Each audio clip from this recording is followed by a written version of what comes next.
Let's talk about sex. I don't know how much of that I can sing before uh, YouTube will snatch me off the air. So let's see.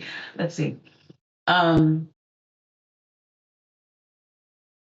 I want to talk about our bodies. So today we are talking about how good girls don't feel safe in their bodies for a few different reasons. We're going to look at three different reasons that good girls don't feel safe in their bodies. And we're going to look at good girls not feeling safe physically in their bodies, sexually in their bodies, and physiologically, excuse me, in their bodies. I think that's the order. Maybe. We'll see. We'll see if it changes. Um, no, I'm going to start with sex. I'm going to start with sex. So, sexually, good girls don't feel safe in their bodies. And I started with sex because um, we come here because of the act of sex that brings us here.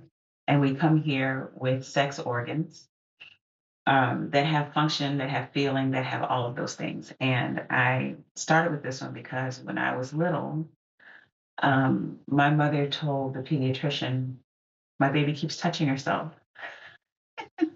And the pediatrician told her, because mother, it feels good. And I remember I got to a certain age and, her direction was never, don't do that. Her direction was, that should be private, it should be in your room. But she never said it wasn't okay. And she called all of my body parts by their medical terms. There was no kitty cat or honey pot or any of those things. A vagina is a vagina, a penis is a penis. And so what that did for me is as I got older, when I went to go see a doctor, when I want to um, say what was going on with me, it was an embarrassment to say, this is what this feels like. This is what's happening with my vagina. That was never an embarrassment. That's not a word that causes me any problems.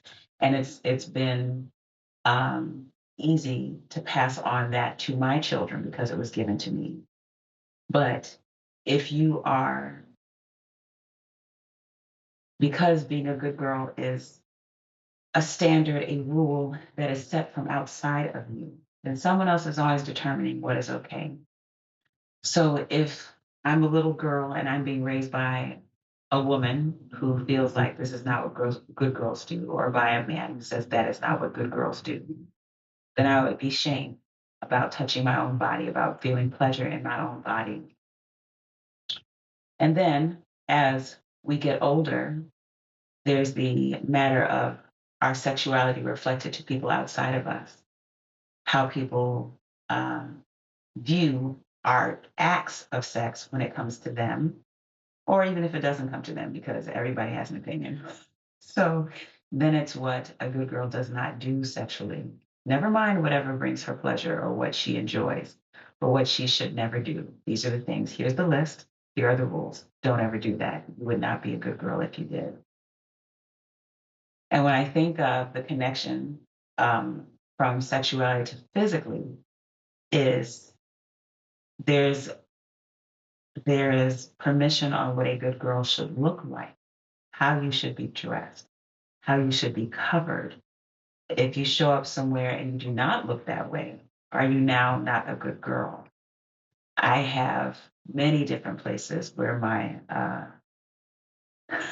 good girlishness um, has come up in the way of dress. When I was a minister in the pulpit, there's only a certain amount of clothes. There's a certain way you ought to be dressed when people look at you in and out of the pulpit. Um, God forbid that you have curves or that anyone think anything sexual looking at you. As a school teacher, I remember being in the classroom and I had on a skirt that was to my knees, sweater, um, and I was told that the way I was dressed was inappropriate. But there was a teacher in the classroom next to me who was older, not curvy, heavy set, who was dressed almost exactly like me. And uh, she did not receive the same warning about dressing not so provocative or whatever it was that they said to me. This was in my early 20s as a new school teacher. So even as as a traditional priest, there are ways that we dress that is traditional. There are ways that we dress that communicate certain things, and then there's the same puritanical beliefs of people who would believe that because I am that, because of whatever title or role that I carry out in particular places, that I should not have on a pair of jeans that fit. Well, jeans is not the thing, a pair of pants or a skirt that fits or a dress that is close fitting or whatever have you. Um, I remember when India Arie first came out, her head was wrapped, she had on long skirts, everything was flowing. It was three-fourths of cloth, never showing her stuff off. And I remember the year she put on a pair of blue jeans. You know, she got long runner's legs and people going bananas. Oh my goodness. Look at this Gabby. Every once in a while, well, when Erica Badu first showed people that she had a shape, I was like, oh my goodness, how can she be this righteous goddess and have all that donk? All that butt for anyone who's never heard that before. Oh my goodness. What does that mean? Is she still good? Is she still a goddess? Is she still pure? All of those things. So, so the first thing would be um, sexually even being able to claim your sexuality and just touching your own body, not even for the pleasure of orgasm, but just to touch your own body. Sometimes we are encouraged in general, good girl or not, to be so disconnected from our bodies. It's very utilitarian. Wash your body, do whatever you need to do with your body, clothe your body. Don't notice how the wind feels on your body. Don't notice how the heat feels on your body. Don't notice how your fingers rub across each other or your face or any of those things because it's wonderful. This is the body we've been given. So, sex in that way, sex in claiming our own pleasure, how we decide to share that with someone else, and physically, and how we are perceived and how we need to be dressed in order to be perceived as a good girl. And the last way is physiologically. So, again, the problem with the good girl is that all standards, rules, law are outside of her. It is not it is not the good girl who sets up what makes her good. It is someone else. So when we hear things like the body knows, um, that the body holds knowledge, you know, when we're in yoga class, we talk about opening up our hips, um, making sure that we're stretching our backs, to let go of anything that is stored up, any emotions that may be stored up, to allow emotion to free flow, to move freely. So when it comes to physiological knowledge, when we're in situations that are not comfortable, even though someone else tells us they ought to be comfortable, when we're in situations that are painful because doing what we're supposed to do does not feel right, does not sit well in our guts, which is supposed to be a second brain, does not feel good in our bodies. And there's all sorts of different forms of knowledge that speak to what pain in your shoulder means, or pain in your wrist, or pain in your chest, or pain in your knees, or pain in your hips, or whatever it is, and how it speaks to a lack of support here, or having to carry too much weight here, or having to carry the load, the emotional load here. If we are not able to claim knowledge physiologically, we're not able to look at our physiological knowledge and know that when this person speaks to me, my chest feels tight. When I have to go into this space, my belly hurts. When I'm consistently in spaces with these people, my shoulder hurts, my hip hurts, my back hurts.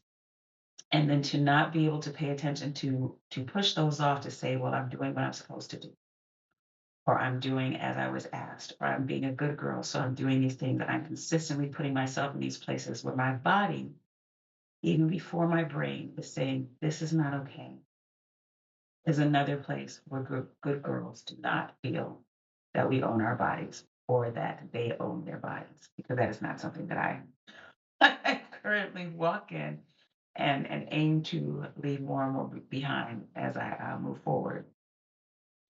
So again, I just want for all of us who are embracing our authentic selves, our authentic woman, and letting her sit firmly and letting her claim her space, letting her take up space. I want us to be reminded that the good girl does not feel safe in her body for those three reasons. Sexually, she doesn't feel safe in her body, just as it being her body, and then how she chooses to enjoy her own body physiologically and being able to know what the body is speaking and to not push it off because of some correct knowledge outside of herself or some things she's supposed to do or what would make her a good girl and ignore that her body is saying this is not a good place, this is not where I need to be anymore. And physically in representing her body and choosing what to put on, that is often determined from the outside as well.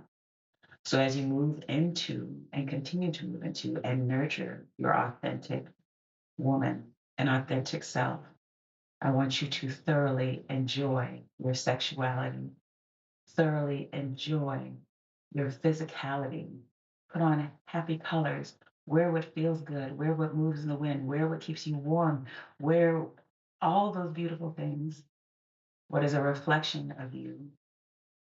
And then physiologically, to trust when your body is saying no, to trust when your body is saying yes, to be able to listen to this wonderful antenna we have that connects us to the divine all around us and in us.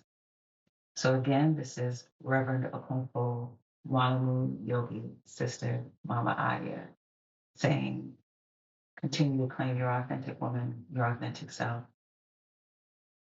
and feel safe in your body. I'll see you later. Peace.